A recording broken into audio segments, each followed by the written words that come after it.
Faut se le dire. Tous les jeudis, 18h à 20h. Alexandra Cavassa.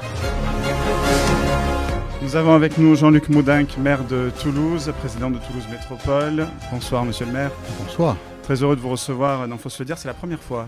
En 7 ans, je m'y suis pris à l'avance. Cette fois, j'ai appelé au mois de juin la mairie pour vous avoir. Je tenais déjà à vous remercier personnellement d'être là, parce que je pense à 2 personnes qui sont dans un petit village varois, qui sont en train de regarder et qui voient le maire de la 3e ville de France assis devant des amis et devant le fils qu'ils ont et à qui on a dit à l'école « Tu feras pas grand-chose si tu vas pas au lycée ». Je suis pas allé au lycée. Et pourtant, on est là ce soir et on va parler de la politique générale et également de... Cédric, je parle quoi ? D'accord. On va parler de tout ça. Avant, je veux faire un tout petit tour de table pour les nouveaux chroniqueurs, parce que je l'avais dit, je rends hommage à Thierry Ardisson aujourd'hui.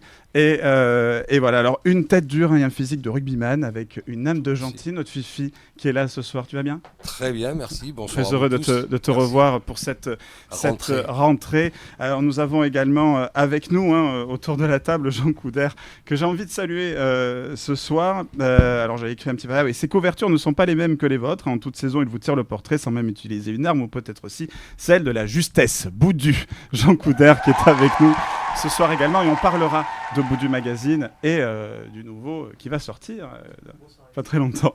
Alors, on va revenir sur la politique générale. D'abord, en rapide, parce que les températures commencent à baisser. Enfin, nous y sommes.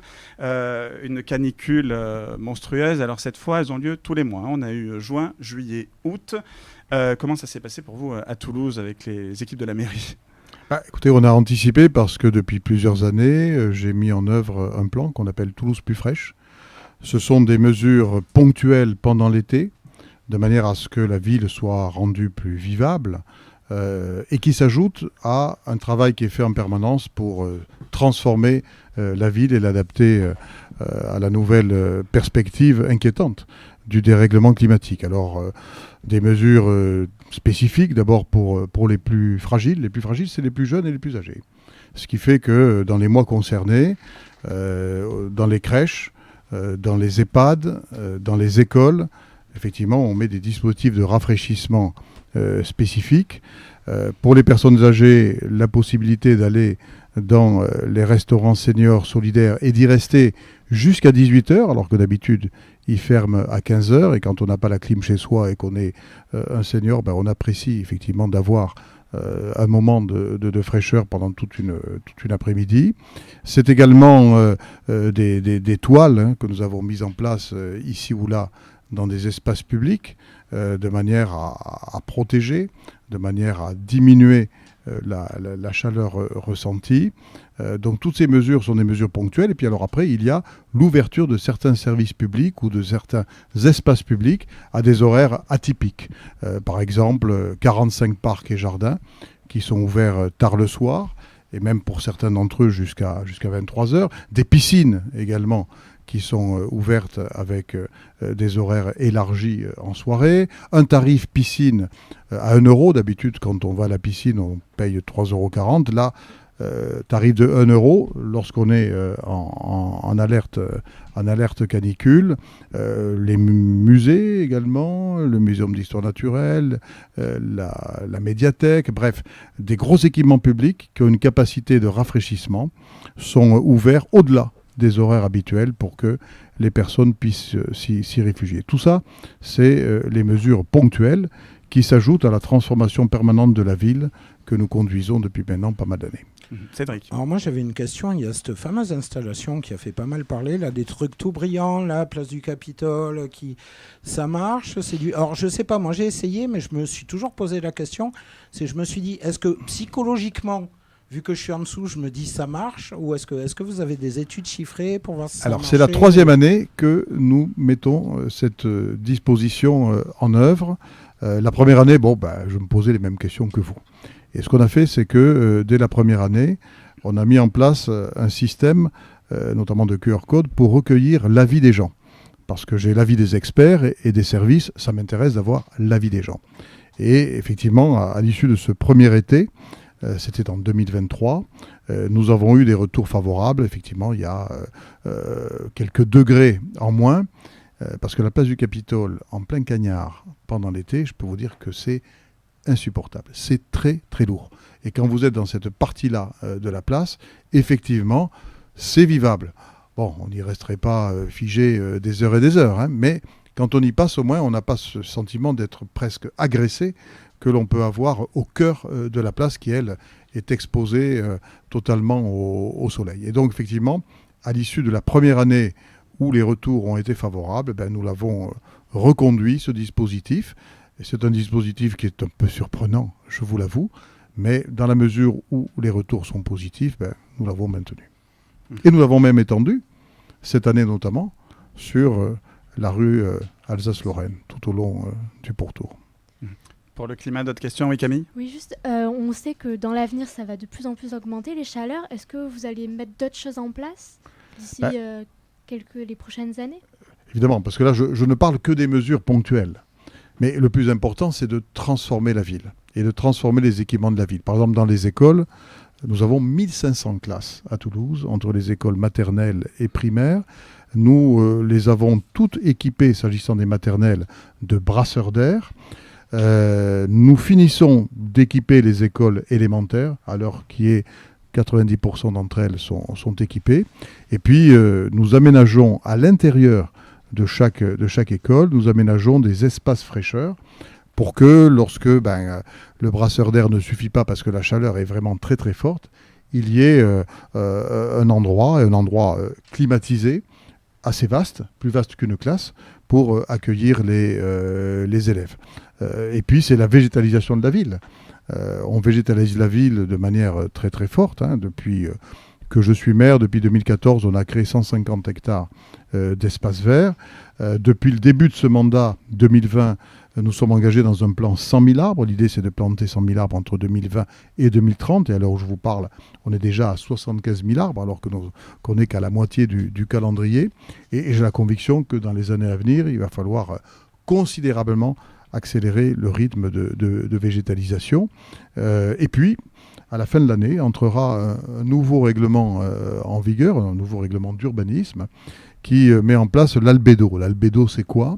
C'est le recours aux couleurs claires, parce qu'on sait que les couleurs claires, elles n'emmagasinent pas la chaleur, contrairement aux couleurs sombres dans la journée.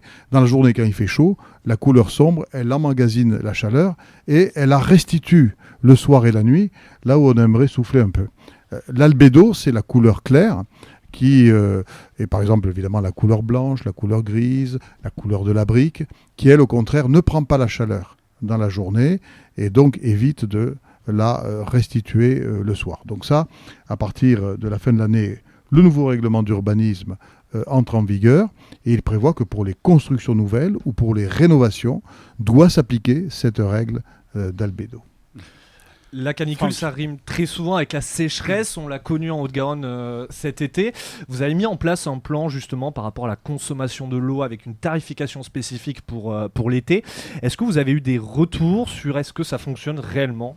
Alors on a mis en œuvre cette nouvelle tarification, donc saisonnière, à partir du 1er juin 2024. Donc effectivement, on a suffisamment de recul.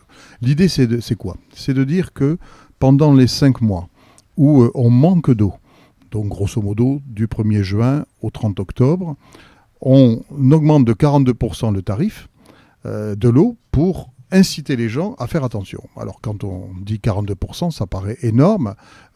Justement, si on n'avait pas augmenté d'autant, je pense que le déclic ne se serait pas fait. Il faut quelque part un peu choquer les gens. Mais le but de cette affaire, c'est pas de gagner de l'argent sur le dos des gens. C'est de les conduire, de les inciter à changer de comportement. C'est pour ça qu'à partir du 1er novembre et pendant 7 mois, jusqu'à la fin du mois de mai, alors là, le tarif baisse de 30%. Pourquoi? Parce que à ce moment-là, la ressource en eau, elle est abondante, elle est même surabondante. Et quand vous faites un calcul très simple, moins 30% multiplié par 7 mois et plus 42% multiplié par 5 mois, vous arrivez à 0. Parce qu'effectivement, le but, c'est que pour le foyer, ça ne coûte pas plus cher. Alors le résultat, puisque c'est votre question, nous avons économisé lors de la période où il y avait 42% l'an dernier, on a économisé 500 000 mètres cubes. Et ce qui est très intéressant, c'est que dans la période suivante, où pourtant l'eau baisse de 30%, on a économisé 300 000 mètres cubes. Ça veut dire qu'un certain nombre de citoyens, non seulement ils font des efforts au moment où il est impératif d'en faire, mais ils continuent même cet effort au-delà. Ce qui fait que sur un an d'application de cette mesure, on a économisé pas moins de 800 000 mètres cubes d'eau. Et c'est la raison pour laquelle, effectivement, voyant ce résultat, nous avons reconduit cette mesure. Et je me souviens que l'année dernière, lorsqu'elle a été instaurée, il y a eu des inquiétudes. Les gens ont craint que leur facture augmente de manière trop forte. Et je vois bien que cette inquiétude, elle n'existe plus. Je ne reçois plus de courrier parce que les gens ont eu le temps long. Ils ont eu les 5 mois de hausse, mais ils ont eu aussi les 7 mois de baisse. Et à la fin, ils ont fait leur calcul par rapport à ce qu'ils payaient avant. Et ils ont vu effectivement que nous avions dit la vérité. On va parler, parce que quand on parle transition écologique, il y a aussi les transports en commun. On a une surprise pour vous, monsieur le maire. Il arrive tout de suite. Faut se le dire, tous les jeudis, 18h-20h, Alexandre Cavassa. Jean-Michel,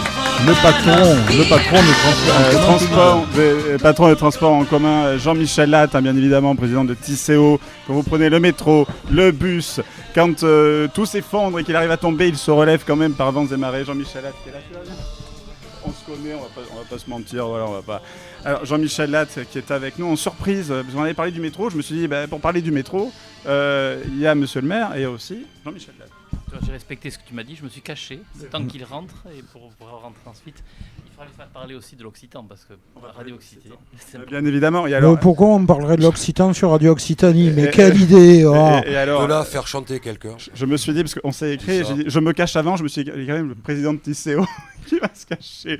Alors le métro, justement, on en est où là des travaux? Est-ce que c'est dans les temps? Est-ce que ça avance bien? Oui, je crois que Jean-Luc le dirait encore mieux que moi parce qu'il suit ces dossiers de A à Z. Il suffit de voir autour de soi pour comprendre que le métro avance bien. La semaine dernière, on a fait quelque chose ensemble qui était assez magique.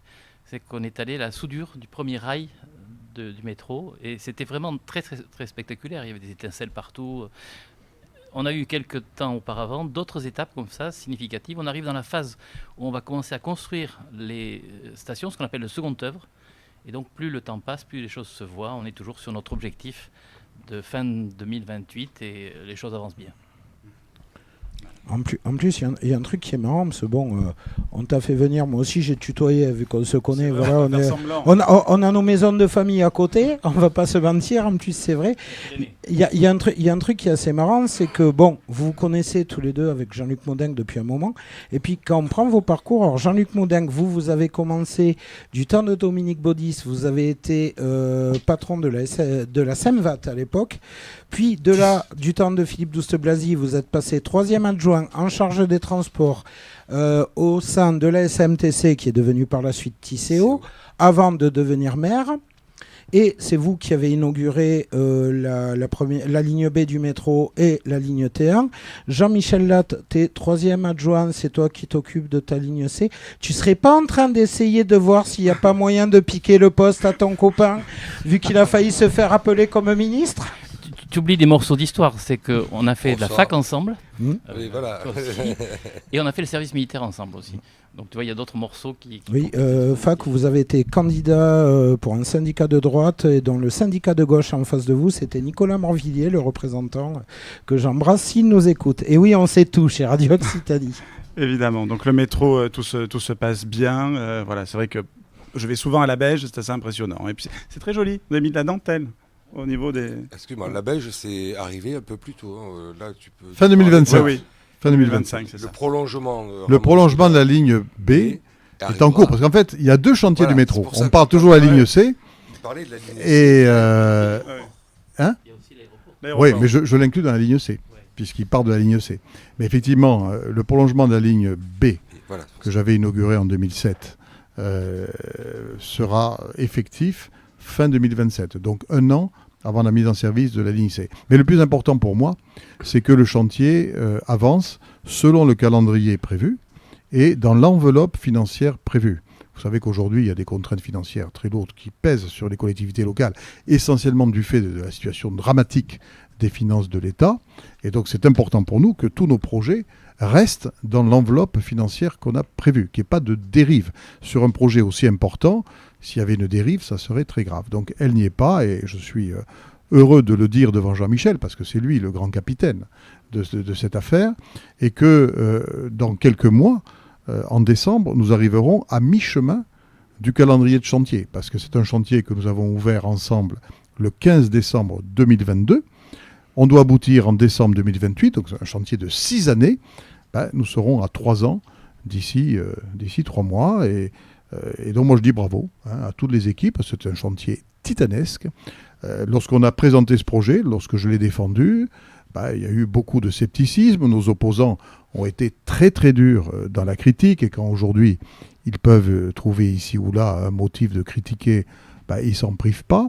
Et à un moment, les Toulousains ont pu se demander, ah oui, mais est-ce qu'on nous a dit la vérité? Est-ce que ce projet va vraiment voir le jour?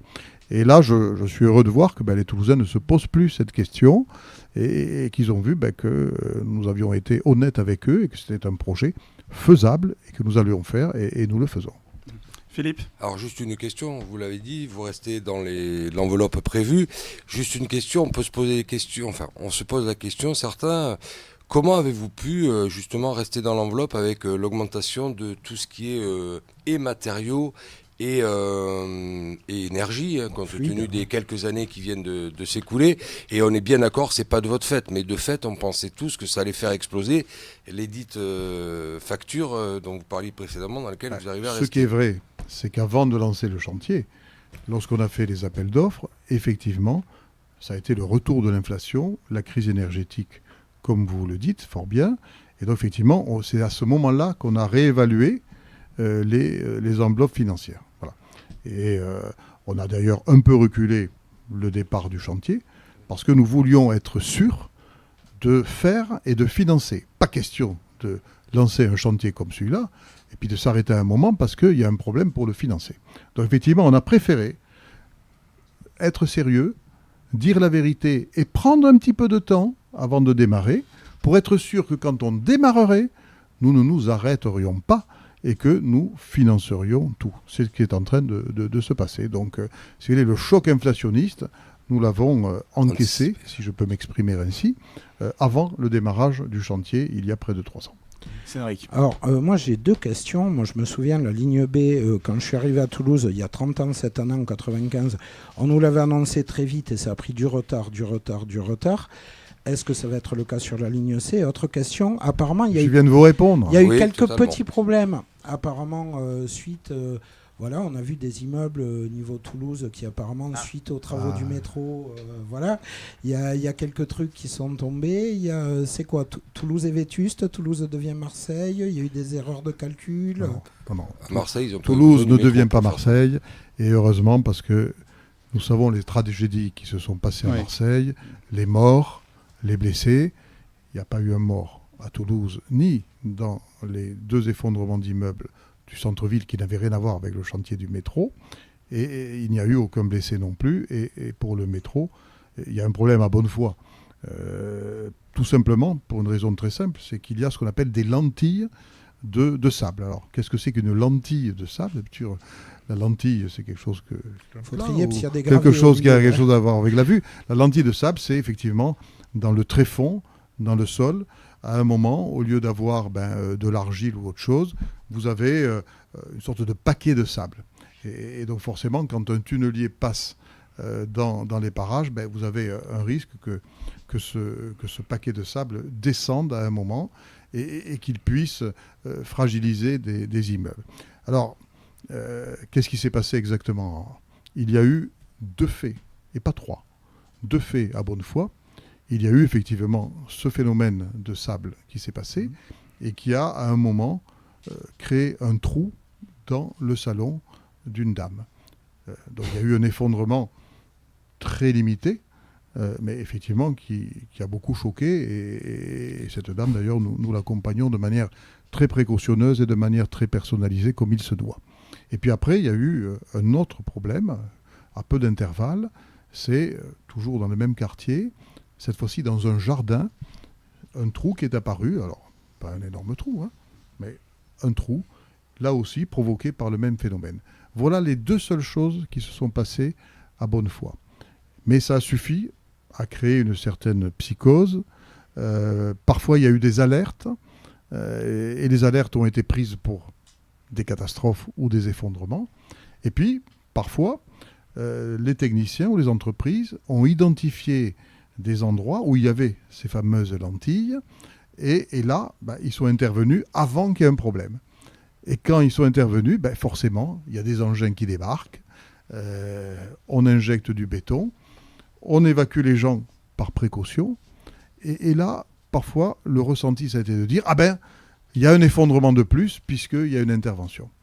Et il y a même eu un cas d'une maison où il y avait un désordre, je dirais, qui n'avait rien à voir avec le métro, où il y a eu, je crois, un problème dans un escalier, et tout de suite, ça y est, l'immeuble s'effondre, c'est le métro. Et le propriétaire a eu l'honnêteté de dire tout de suite publiquement, pas du tout, ça n'a rien à voir, c'est un problème qu'on va réparer nous-mêmes, le métro n'y est pour rien. Voilà. Après, Jean-Michel peut dire le suivi très attentif que nous avons de tout cela, parce qu'il y a certains immeubles dans ce quartier que nous avons évacués, en prenant en charge l'hébergement des personnes qui n'avaient pas d'autre solution, et on l'a fait de manière préventive, parce qu'on avait détecté ces morceaux, ces bancs de sable, en quelque sorte, dans le sous-sol, et on a dit, on ne sait pas ce qui peut se passer, mieux vaut être plus précautionneux. Et voilà, donc tout ça, effectivement, ça crée du buzz, et c'est normal, ça crée de l'inquiétude, et c'est normal, mais il faut raison garder, et toutes les équipes techniques sont vraiment impliquées au quotidien, et jusqu'ici, justement, on n'est pas à Marseille, c'est-à-dire, il n'y a pas eu un seul mort, il n'y a pas eu un seul blessé, et ça, c'est notre ligne de conduite. Du coup, venant de Marseille, je le confirme. Franck ? Du coup, ce soir, vous rassurez les Toulousains, il n'y a pas d'inquiétude à avoir vis-à-vis des travaux de la ligne C. Je leur dis la vérité. Voilà, je leur dis la vérité, je ne leur raconte pas n'importe quoi. J'essaie de rétablir des faits plutôt que de la peur, de la rationalité plutôt que de la peur. Après, la peur, moi, je la comprends et je la respecte. Simplement, mon rôle de responsable public, c'est de dire la vérité. Ça n'est pas d'épouser les peurs. Et après, notre rôle à nous, avec TCO et les équipes, c'est d'être auprès de ces personnes. Et effectivement, l'autre jour, Jean-Michel a présidé une réunion dans le quartier, il s'est rendu dans le quartier, avec les riverains des deux rues les plus concernées, la rue Massé, la rue Béteille, et il a pris le temps, avec les équipes techniques, de donner les réponses, de donner les perspectives, de dire là, il y a un problème, nous sommes en train de le traiter, ça ne sera pas fini demain, le traitement, il faudra quelques semaines. Et donc, voilà, si vous voulez, la démarche de vérité que nous avons auprès des riverains concernés. J'avais une question. Camille. Pour du coup faire le métro, vous avez fait appel à plusieurs prestataires pour être équitable au niveau de Toulouse. Mais est-ce que vous n'avez pas peur que ça fasse une discorde ou qu'il y ait des différends ? Vous savez, effectivement, nous avons fait appel à plusieurs entreprises et je crois que c'est mieux. Parce qu'on aurait donné tout à un seul gros, ça aurait été quelqu'un de très gros, ça n'aurait pas été un Toulousain, du coup. Là, on a donc effectivement divisé le chantier en tranches. En plus, vous savez, la ligne C, c'est 27 km. Donc, je dirais, il y a de quoi effectivement faire des partages. Donc, il y a eu une compétition entre les entreprises. Ça a permis justement d'atteindre l'objectif de tenir les prix. Parce qu'à partir du moment où vous organisez une compétition sur plusieurs endroits, la compétition, elle oblige chacun à être très performant dans l'offre qu'il fait. Et ça permet aussi de faire travailler des sous-traitants, notamment des petites entreprises qui sont d'ici. Par contre, on n'a pas du tout d'inquiétude sur le risque que vous évoquez, tout simplement parce que le projet, ce n'est pas les entreprises qui l'ont défini, c'est nous. Et donc, le cahier des charges techniques, le projet lui-même, il a son unité depuis le départ, parce que ce n'est pas les entreprises qui ont travaillé dessus. C'est nous, et c'est les experts que nous avons, les ingénieurs, les bureaux d'études, qui font que nous avons une unité et une cohérence technique de projet. Et puis vous savez, ces métiers-là, ce sont les mêmes métiers d'une entreprise à l'autre. Et parfois vous avez des gens qui, ayant une qualification dans ce domaine des travaux publics, travaillent dans une entreprise et puis leur carrière évolue. Dans un autre temps, on les retrouve dans une autre entreprise similaire. Donc ce sont les mêmes métiers avec les mêmes référentiels techniques. Les personnes en question ont eu les mêmes formations. Donc si vous voulez, que ce soit du côté du projet public que par définition nous avons élaboré, mais aussi du côté des interlocuteurs privés, il y a une garantie d'unité. Et d'ailleurs, je n'ai pas observé de difficulté de ce point de vue-là depuis le début du chantier. C'est le plus grand chantier que la ville n'ait jamais connu dans son histoire.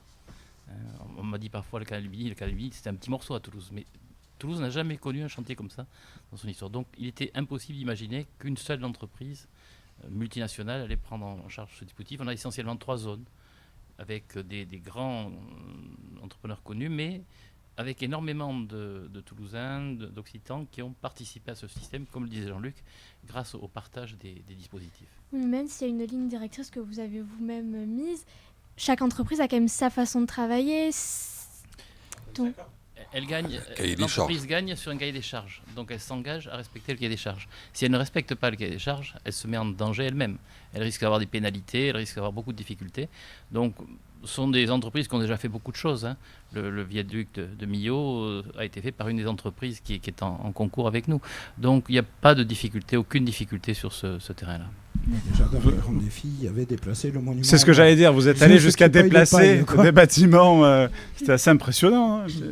Parce qu'après, il faudra le replacer aussi. Ce qui est sûr, c'est que ce chantier, qui, Jean-Michel vient de le dire, est d'une dimension exceptionnelle et qui est donc historique à Toulouse, ce chantier, c'est une prouesse technique et technologique. Et vraiment, c'est les meilleurs dans leur domaine qui sont à l'œuvre. Et c'est pour ça que ça se passe bien globalement et que quand il y a des difficultés, elles sont traitées. Hein, le chantier ne s'arrête pas. Il n'y a pas d'affolement dans les équipes. On sait ce qu'il faut faire. On applique les protocoles et la précaution. Il y a une nouvelle entrée contemporaine aux Augustins. Alors elle a fait polémique. Hein. J'ai vu, on parle de la rue de Metz qui a été refait à neuf, plus de place pour les piétons, pour les vélos. Je ne vais pas vous mentir, vous le savez, en plus j'ai même un programme en voiture. Et des arbres. Et des Il n'y arbres. avait pas un seul arbre. On va en parler des arbres justement, parce que moi j'avais vu, il y avait les tranchées de Stockholm, notamment à Saint-Michel. Je vous avais vu dans l'excellente émission, d'ailleurs on le salue, Kansai TV. Voilà, et donc il y a ça qui est mis en place. C'est comme le syndrome de Stockholm. C'est ça. Oui, et donc on peut peut-être expliquer, parce que je suis pas sûr que tout le monde c'est très technique. connaisse ce qu'est une tranchée de Stockholm. Une tranchée de Stockholm, c'est tout simplement un système qui fait que quand on plante un arbre, eh bien, on met en place une sorte de réceptacle qui permet de garder les eaux de pluie, alors que sinon, elles s'infiltrent évidemment de manière naturelle. On garde les eaux de pluie, donc on garde une humidité garantie, et ça permet d'auto-alimenter l'arbre. On n'a pas besoin de mettre un système d'arrosage. C'est une technique qui a fait ses preuves, et donc effectivement, maintenant, on la met en œuvre dans les grands aménagements ou dans des rues qui n'avaient pas d'arbres, on implante des arbres. Voilà. Alors, pour répondre à votre question sur l'entrée des Augustins. D'abord, pourquoi on change l'entrée des Augustins? Tout simplement parce qu'elle était inaccessible aux personnes porteuses de handicap. C'était un parcours du combattant, il fallait descendre des marches, en remonter, voilà. Donc l'idée, c'est d'avoir une entrée de plein pied. Il y avait un mur pastiche sans aucune valeur patrimoniale qui datait de la fin du 19e siècle, qui a donc été abattu avec l'autorisation des autorités de l'État en charge du patrimoine. On a fait un concours d'architectes et effectivement c'est ce lauréat, ce candidat qui a été déclaré lauréat. C'est un geste contemporain, incontestablement, mais là aussi, le choix il était assez rapide à faire. Soit un geste contemporain, soit un pastiche de ce qui existait. Je pense que quand on fait une œuvre architecturale, mieux vaut choisir l'authenticité plutôt que le pastiche. Donc en choisissant l'authenticité, on choisissait la modernité. Et je savais qu'un geste contemporain, ça heurterait. Mais quand on fait un petit peu d'effort et qu'on regarde ce que sont les Augustins, qu'est-ce qu'on voit? On voit un cloître qui datent de plusieurs siècles. On voit des bâtiments qui donnent sur la rue Alsace-Lorraine et la rue de Metz, qui sont des bâtiments de la fin du XIXe siècle. On voit une chapelle qui est une chapelle de l'époque baroque. Autrement dit, on voit quoi? On voit des architectures différentes qui se sont succédées au fil des siècles. Et donc, en réalité, quand nous faisons le choix d'un geste contemporain, c'est-à-dire d'un geste du XXIe siècle, on paraît innover. En réalité, non. On n'innove pas. On ne fait que continuer ce que les prédécesseurs ont choisi eux-mêmes pour le même édifice. Et puis, évidemment, il y a la couleur blanche. Alors, on me dit, oula, c'est très blanc. Et là-dessus, je dis 3 choses. Premièrement, regardez les immeubles qui sont autour, notamment l'immeuble qui est en face, vous verrez qu'il y a beaucoup de blanc. Deuxième chose, le blanc est vraiment très très blanc. Et là, je dois là aussi dire la vérité aux Toulousains, c'est que les autorités du patrimoine, et pour être très précis, la direction régionale des affaires culturelles, nous a imposé un blanc plus blanc. J'aurais aimé un blanc un peu cassé, un peu atténué. Mais là-dessus, contrairement à ce que les gens croient, le maire n'a pas tous les pouvoirs. Et le dernier mot revient aux autorités d'État qui sont en charge du patrimoine. Et puis, troisième élément, qui rattrape le second, c'est que je me dis, et on le sait tous, qu'avec le temps qui passe, avec les intempéries, ce blanc ne va pas rester aussi blanc. Et qu'au fond, très vite, en quelques années, ce blanc va être nuancé, va être patiné. Il fera, je dirais, moins rupture, moins saillant qu'il le fait aujourd'hui à l'évidence. Donc au fond, voilà, j'invite tout le monde un peu à réfléchir et ceux qui sont heurtés par cette architecture, et je respecte cette sensibilité, hein, aimer ou ne pas aimer, sont des choses qui sont respectables. Je dis simplement, réfléchissez un peu et donc relativisez ce que vous pouvez ressentir. Chaque époque apporte aussi sa pierre à l'édifice et marque son temps, et peut-être qu'un jour ce sera tout de vert, voilà, on ne sait pas. On parlera d'ailleurs rapidement, je pense, de la tour Occitanie. Cédric, tu avais peut-être quelque chose à dire par rapport au musée. Une petite remarque rapide, et la consultation populaire. Je vais faire un parallèle tout bête. Je me souviens qu'il y a quelques années, quand ils ont refait le centre-ville de Balma, le maire de l'époque, Alain Filiola, a mis 3 projets à consulter les citoyens, les Balmanais, pour leur dire qu'est-ce qui vous plairait.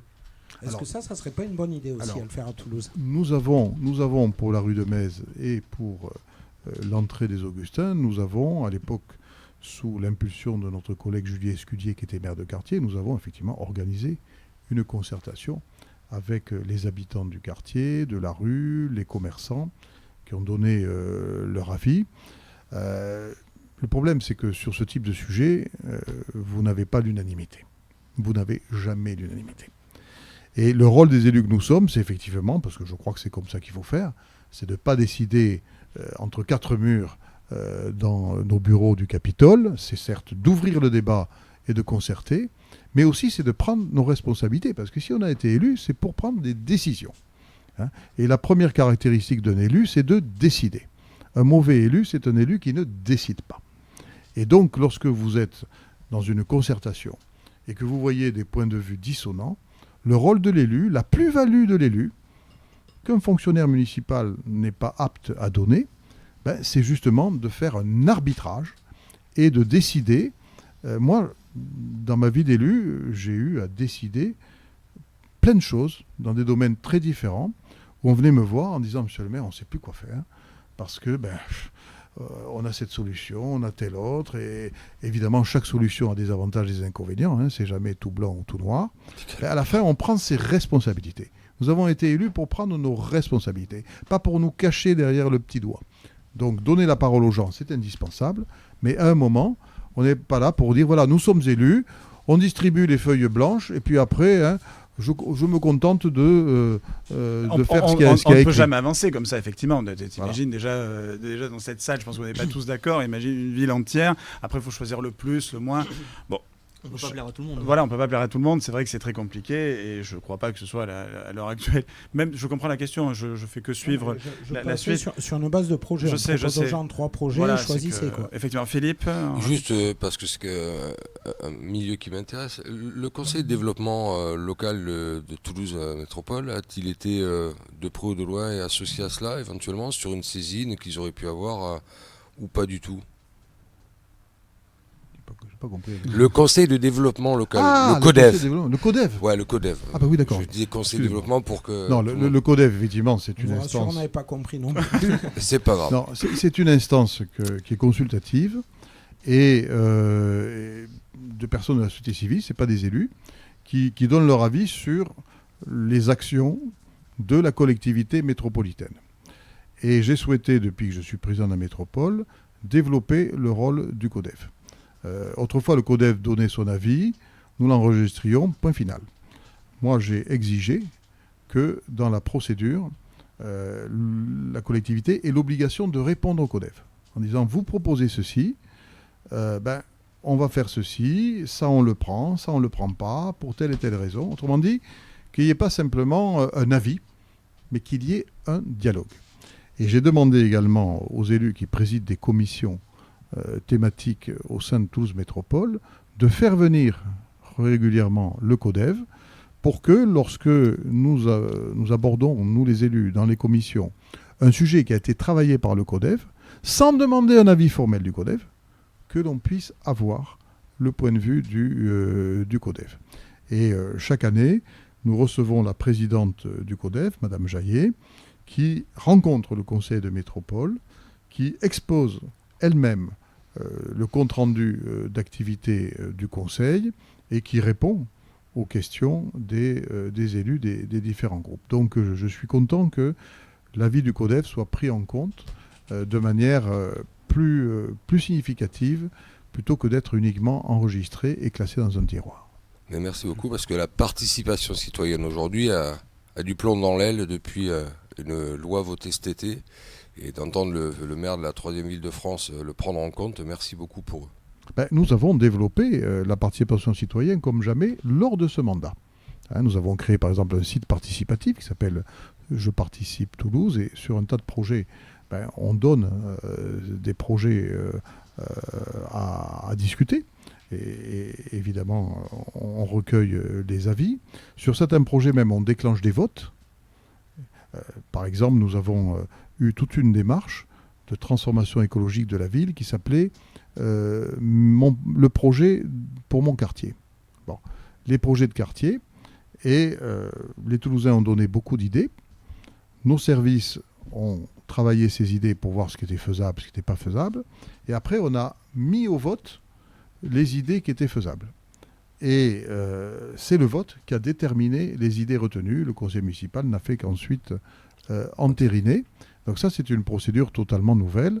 Et nous avons mis 8 millions d'euros en budget participatif pour financer ces projets dont l'idée vient à 100% des citoyens toulousains. Et moi, je crois que lorsqu'on additionne les idées des élus, sur lesquelles nous avons pris des engagements lors des campagnes électorales, les idées des services, qui ont une expertise et une compétence technique que nous n'avons pas, plus les idées des citoyens qui ont une autre forme d'expertise, c'est l'expertise du vécu quotidien, parce qu'un citoyen qui vit dans un quartier et qui propose une idée dans son quartier, forcément, il a une expertise du vécu. Quand on additionne toutes ces expertises, je pense qu'on fait une ville de manière pertinente, on enrichit la décision publique. Très bien. C'est très intéressant. Merci beaucoup Jean-Michel Hatt d'avoir été... Alors, on peut rester bien évidemment, l'émission c'est jusqu'à 20h. J'ai rien dit sur l'Occitan. L'Occitan, oui, l'Occitan, c'est vrai. Allez, la Tour Occitanie. La Tour Occitanie, justement, l'Occitan. Non, l'Occitan. Non, l'Occitan, réellement. L'Occitan, tu sais, la langue, là. Alors justement, on va en parler, parce qu'après, on va être très pris par le temps, on pourra faire une émission spéciale. Mais justement, la place de l'Occitan aujourd'hui, en 2025, Jean-Michel, depuis que tu as commencé à aujourd'hui, l'évolution. Il y a des plaques qui disparaissent, des plaques historiques, rue du Thor. On en remet après. Non, j'ai la chance d'avoir un maire qui a une appétence forte sur tout ce qui est histoire, culture. matérielle, immatérielle de la ville. Et donc, je suis un élu, on parle de la délégation de transport, j'ai aussi la délégation de la culture occitane. Et j'ai la chance d'avoir l'oreille du maire par rapport à ça, parce que c'est quelque chose qui l'intéresse. On peut le dire, on peut dire que tu es passionné d'histoire, que tu es passionné de culture. Et donc, j'ai toujours des retours positifs, parce qu'il y a cette passion derrière Jean-Luc qui le transcende un peu autour de ça. L'Occitan, c'est quelque chose qui est permanent. On a avancé sur beaucoup de dossiers, on peut avancer sur d'autres encore. Tu me le dis souvent, mais je crois que les choses avancent bien. Juste rapide, tiens, on va profiter, je vais le faire maintenant. Voilà, vu qu'on parle culture, vu qu'on parle de votre côté intéressé par la culture et tout ça, j'ai un petit cadeau pour vous. C'est quelqu'un qui justement expose ces temps-ci à l'Hostal d'Occitanie. C'est parce que c'est bien de mettre en avant les créateurs, les créatrices et les artisans toulousains. Vous allez vous représenter au Capitole. Vous ne savez pas encore si vous l'aurez. Je sais que vous tenez au Capitole. Donc je vous offre votre Capitole. Oui, c'est vrai, le Capitole. Notre Capitole. Notre Capitole. Justement, Alex, oui, c'est vrai que c'est compliqué. Le studio est très grand. Voilà, le Capitole. Voilà, un cadeau. Merci pour beaucoup. Pour on va le monsieur mettre. le maire. Vous pouvez le montrer à la caméra, bien évidemment. Vous repartez avec votre Capitole. Ce sera tout à l'heure, parce qu'on a encore quelques... Merci. Voilà. Alors, il y a la carte, mais il n'y a pas son nom. Alors, elle s'appelle K-Illustration. Parce Camille, que c'est, d'ailleurs, on l'embrasse. c'est le surnom. Voilà. Donc, elle s'appelle Camille. Donc, c'est une artiste. C'est une artiste. Elle fait beaucoup de... Camille. Et voilà. Et donc, je vous dis, c'est cadeau. Merci beaucoup. Je vais lui envoyer un petit mot. En plus, c'est un très joli. Et je vous dis, si vous voulez voir le reste de ses œuvres, elle expose jusqu'au 14 septembre à l'Hostal d'Occitanie. Elle sera le 12 septembre au marché Les Créateurs, où il y a plein de créateurs et créatrices rue du Thor. N'hésitez pas à passer. Jean-Michel, pareil, vous allez voir, ils sont sympathiques. Je témoignerai qu'elle a un bon agent. Et je remercie Jean-Michel d'avoir été avec nous, bien évidemment. Il reste, et puis on va le réinviter, parce qu'il sera un invité politique aussi toute cette saison de Faut se le dire, parce que l'émission, vous l'avez vu, reprend vraiment un format. Voilà, il y a du divertissement au début, des artistes, des associations, et bien évidemment la politique, qui est la politique de tous les jours. Jingle, on se retrouve de suite après. Faut se le dire, tous les jeudis, 18h à 20h, Alexandre Kevassa. Alors nous avons Virginie Bouet-Guichard qui est avec nous, vous connaissez, qui est chroniqueuse aussi dans l'émission, ça va ? Ça va très bien, bonsoir à tous. Donc tu avais une question pour Jean-Luc Moudingue, parce que tu es entrepreneuse, tu es chef d'entreprise. Non, tu es une femme entrepreneuse. Voilà, elle n'était pas prévue cette question, mais bon, c'est sur l'entreprise, je pense, et connaissant bien Virginie, elle sera bien posée. Bonsoir Monsieur le maire. Bonsoir. Effectivement, je voulais vous parler d'une thématique qui me tient à cœur, l'entrepreneuriat. Moi, je suis entrepreneuse depuis quelques années. Je gère un centre de formation sur Toulouse que j'ai fondé. Et Alexandre et moi, on co-anime une émission pour mettre en lumière les entrepreneurs toulousains et de l'Occitanie. Et on entend souvent de leur part leurs inquiétudes. Les entreprises, les commerçants toulousains et de l'Occitanie sont parfois au bout du rouleau, je dirais. Ils se sentent assaillis de charges. On sait d'ailleurs que certains ont même du mal à payer des loyers de plus en plus importants.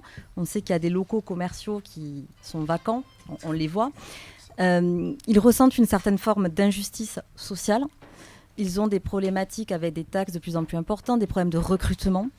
Moi, ce soir, au nom des entrepreneurs, j'aimerais avoir votre analyse à vous, en tant que maire de Toulouse, votre analyse au niveau de la politique nationale déjà, et j'aimerais savoir un petit peu comment vous les accompagnez, même si je sais, parce que je les connais un petit peu, que vous accompagnez par le biais de la Fédération des commerçants, que vous subventionnez les commerçants toulousains, mais je ressens vraiment le besoin d'en savoir un petit peu plus sur ce sujet. Alors vous avez raison de poser cette question, parce qu'effectivement, les entrepreneurs, notamment les petits entrepreneurs, traversent une période difficile, tout simplement parce que la conjoncture économique et sociale en ce moment est difficile, que les problèmes de pouvoir d'achat pèsent beaucoup sur les consommateurs qui du coup ont des plus petits paniers, que les flux commerciaux ici ou là en ville ont diminué.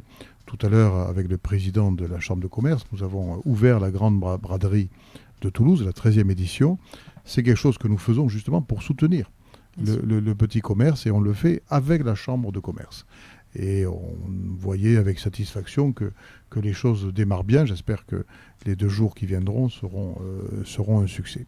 Alors effectivement, les difficultés sont de tous ordres. D'abord, ce qu'on appelle le petit commerce individuel a des difficultés parce que des grands groupes ont plus de puissance. Les charges sont importantes. Vous l'avez dit également, il y a des problèmes de ressources humaines. Nous sommes un pays paradoxal, avec grosso modo un taux de chômage qui tourne autour de 10%, et en même temps des secteurs entiers qui manquent de main, des centaines de milliers d'emplois qui ne sont pas pourvus. Et donc il y a, depuis longtemps dans notre pays, cette problématique du travail et du retour au travail. Et parfois le sentiment que quand on ne travaille pas, au fond, on peut s'arranger et que pour vivre, on n'a pas besoin de travailler vraiment. Voilà. Et effectivement, je pense qu'il faut que les gouvernements aient plus de courage pour faire en sorte qu'il y ait davantage de différences entre ceux qui travaillent et ceux qui ne travaillent pas. Sinon, on n'incite pas les gens à aller vers le travail. Et parfois, des chefs de petites entreprises, de petites affaires me racontent des choses hallucinantes. L'autre jour, je discutais avec un restaurateur. Voilà, il a une équipe d'une petite dizaine de personnes. Hein, c'est pas un restaurant énorme. Et il me disait, j'avais remarqué un jeune que j'avais en CDD, qui était très talentueux. J'étais très content de lui. Et donc, à un moment, le CDD finissait. Je lui ai dit, écoute, j'aimerais te proposer un CDI à telle hauteur. Et bien évidemment, avec un salaire en hausse par rapport à son CDD. Et le gars lui a répondu, je vais réfléchir. Il m'a dit, le lendemain, j'ai reçu une lettre en disant, j'arrête avec vous. Voilà. Et effectivement, la personne, après, avait fait son calcul et ayant travaillé pendant tant de mois, elle avait pensé qu'en ne travaillant pas pendant tant d'autres mois, le revenu qu'elle aurait lui permettrait de vivre avant de recommencer un contrat. Et c'est vrai que la réforme de l'assurance chômage, qui est un sujet explosif dans notre pays, chaque fois qu'il y a une réforme là-dessus, ce sont des manifestations assurées, c'est une nécessité et il faut souhaiter qu'il y ait plus de courage pour ça. Alors nous, évidemment, les élus locaux, surtout municipaux, métropolitains, on est assez démunis. Pourquoi ? Parce que toutes ces questions-là relèvent de la politique nationale, de lois, de décisions gouvernementales ou parlementaires. Et puis ensuite parce que la loi nous a donné en matière économique une compétence qui est très encadrée et qui est partagée avec le Conseil régional. Le Conseil régional, selon la loi de 2015, a pour rôle de soutenir les filières et donc la faculté d'aider directement les entreprises par des financements, que ce soit pour la création ou pour tel ou tel projet de développement. Par contre, cette même loi de 2015 a stipulé que nous, les maires, les présidents de métropole, n'avions pas le droit d'attribuer ce qu'on appelle des aides financières directes aux entreprises. Et que notre rôle à nous se situait plutôt sur l'aménagement de l'espace. Autrement dit, quand on vote un plan d'urbanisme, j'en parlais tout à l'heure, c'est notre rôle à nous que de prévoir les endroits où on va mettre des habitants, des habitations, et les endroits où on va mettre des zones d'activité. Et donc effectivement, notre rôle à nous, c'est de ménager l'espace nécessaire pour que les entreprises puissent s'implanter. Voilà. Alors, nous avons une relation de travail permanente avec la Chambre de commerce, avec la Chambre des métiers. Nous mettons en œuvre avec elle des animations, des événements dont le but est justement de soutenir la commercialité. Tout à l'heure, en inaugurant la grande barberie, je suis passé rue de Metz. Tout le monde me disait là-bas, vraiment, monsieur le maire, c'est magnifique ce que vous avez fait. Et en écoutant les commerçants qui étaient là, ils me disaient, c'est magnifique, mais nous, on a souffert de manière abominable pendant 2 ans, et les flux ne reviennent pas comme ça. D'autant que chacun sait comment était la rue de Metz autrefois, on ne pouvait pas s'y arrêter. Donc pour les commerces, ça n'était vraiment pas déjà un endroit très dynamique et très favorable. Et forcément, quand il y a un aménagement comme ça, c'est pas du jour au lendemain que tout le monde se précipite dans les magasins. Et donc, j'entendais cette inquiétude de plusieurs commerçants qui ont beaucoup perdu en termes de chiffre d'affaires. Et nous avons une réunion dans quelques jours, le 16 septembre, où on va mettre autour de la table les commerçants de la rue, les représentants de la Chambre de commerce et nous, la collectivité. Et mon idée, c'est quoi ? C'est que nous soyons capables de bâtir une stratégie d'attractivité commerciale, une stratégie de promotion, d'image, pour dire aux gens, vous trouvez belle la rue de Metz, c'est bien, mais il y a encore plus que la beauté. Il y a des commerces de qualité, des commerces qui représentent une diversité, venez aussi faire vos courses là.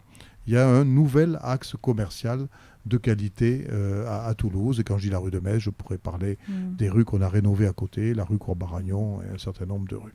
Et effectivement, nous avons cette nécessité pendant plusieurs années de prévoir une stratégie pour vendre en quelque sorte la commercialité de la rue de Metz maintenant que nous avons investi dans la qualité et l'esthétique de l'espace public.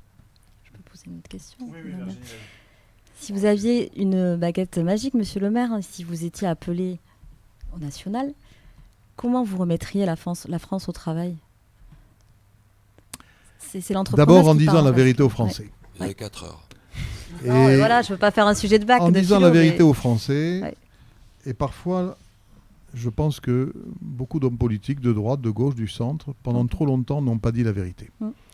Et je crois aussi que ça arrangeait bien beaucoup de Français de ne pas entendre la vérité. La vérité, c'est que quand vous regardez les pays de l'Union européenne, quel est le pays où la durée hebdomadaire du travail est la plus faible? C'est la France. Quand vous regardez, toujours dans l'Union européenne, les pays où on part à la retraite le plus tôt, c'est la France. Donc il est clair qu'aujourd'hui, le pays où on travaille le moins en Europe, c'est la France. Quand on dit ça, ça ne fait pas plaisir à entendre. Ça ne fait pas plaisir à entendre, mais quand on voit tous les déficits qu'il y a, toutes les problématiques de productivité, comment va-t-on pouvoir trouver l'argent pour remettre à flot l'économie, pour redresser les comptes publics, si ce n'est en produisant davantage? Est-on capable de produire davantage en travaillant autant qu'aujourd'hui? Ou bien faudrait-il travailler davantage pour produire davantage? Donc, ce débat-là, nous ne l'avons jamais eu de manière vraie dans notre pays. Et donc, il faut que les hommes et les femmes politiques aient le courage de mettre les vraies questions sur la table, d'entendre les Français, parce qu'effectivement, on ne peut pas faire des choses décidées contre les gens. Il faut aussi que les organes de presse mettent ces vrais sujets sur la table, parce que parfois, quand il y a un problème très compliqué, la solution, c'est un tweet de quelques lignes. Et on n'explique jamais que les problèmes sont compliqués. Le rôle des élus, c'est aussi un rôle de pédagogie. Moi, tous les jours, quand je suis au contact des Toulousains, je suis parfois interpellé, parfois même avec virulence, en disant « Monsieur le maire, mais pourquoi faites-vous ceci ?» ou « Pourquoi ne faites-vous pas cela ?» Et j'explique. Je prends le temps d'expliquer. Sauf que prendre le temps d'expliquer, c'est pas avec l'espace d'un tweet. Je prends le temps d'expliquer. Et ça ne résout pas la difficulté que d'expliquer. Mais ça permet à chacun de réfléchir, de mesurer la difficulté et peut-être de faire bouger un petit peu les lignes dans sa tête. Voilà.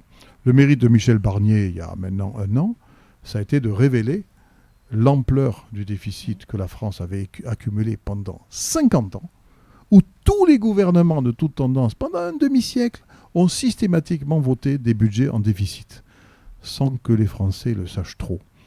Mais soyons francs, si les Français l'avaient su, est-ce qu'ils auraient fait des manifs pour protester contre le déficit? J'en suis pas sûr. Donc, on est tous un petit peu coupables, et donc on est tous un peu responsables. Et donc ce que je souhaite, moi, c'est que on parle des vrais sujets. Parfois, je suis sidéré de sujets totalement secondaires qui occupent le débat, alors que les vrais sujets ne sont pas mis en débat. Et la compétitivité du pays, la réindustrialisation, le rétablissement des comptes publics, tout ça, c'est des conditions pour être puissant. Aujourd'hui, on voit bien, et on en est très triste, que la France, elle est moins écoutée. Elle est moins écoutée en Europe. Elle pèse moins quand elle parle aux États-Unis ou à la Russie. Elle pèse beaucoup moins en Afrique. On ne pèsera pas dans le concert des affaires du monde si on n'est pas capable nous-mêmes d'être plus puissants, pas pour être agressifs à l'égard des autres, mais tout simplement pour se défendre.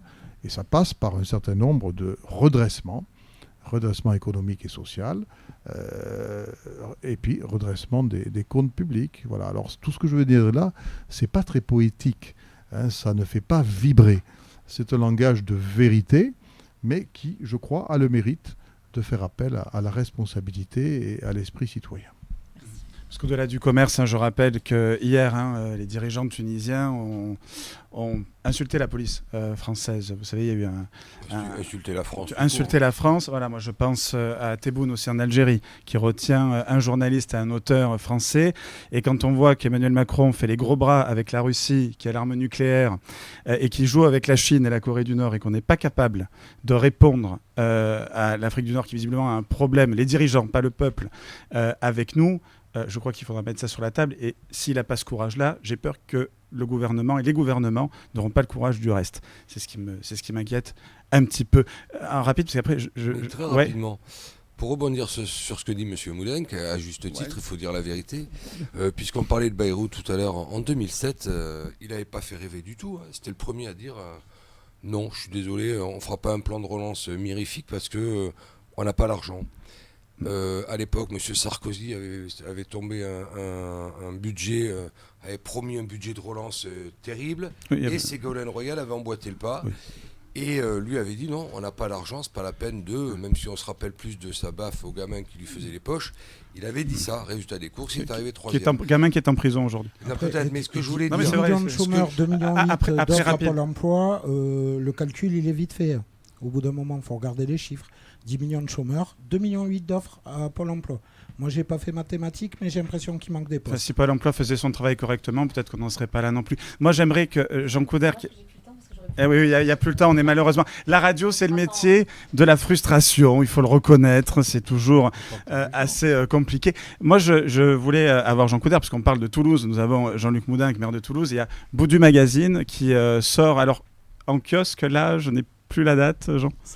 Ce samedi, donc, où vous allez parler de la culture qui est en danger. La France est à la limite de la même état que la Grèce. Je veux dire, aujourd'hui, on paye pour rembourser les intérêts de la dette en France, justement à cause de mauvais choix politiques. Bon, là, Boudu Magazine va parler de la culture. On sait qu'il y a eu des baisses drastiques. Ça avait fait polémique cette année à la culture. Mais je vais vous dire, beaucoup parlent de la mairie de Toulouse. Je viens de Marseille, je viens aussi du Var, je viens aussi du Vaucluse, je viens aussi de la Côte d'Azur. C'est partout pareil. Voilà, il n'y a plus d'argent en général, et donc on est obligé de couper tout en essayant de trouver des solutions, je crois. Alors, oui, effectivement, donc le prochain numéro de Boudu sera largement consacré à la culture. L'angle du dossier n'est pas tant la responsabilité des pouvoirs publics, et notamment des collectivités, qui, comme la mairie de Toulouse, a effectivement coupé dans le budget de la culture, mais comme dans d'autres budgets. On n'a pas ciblé la culture.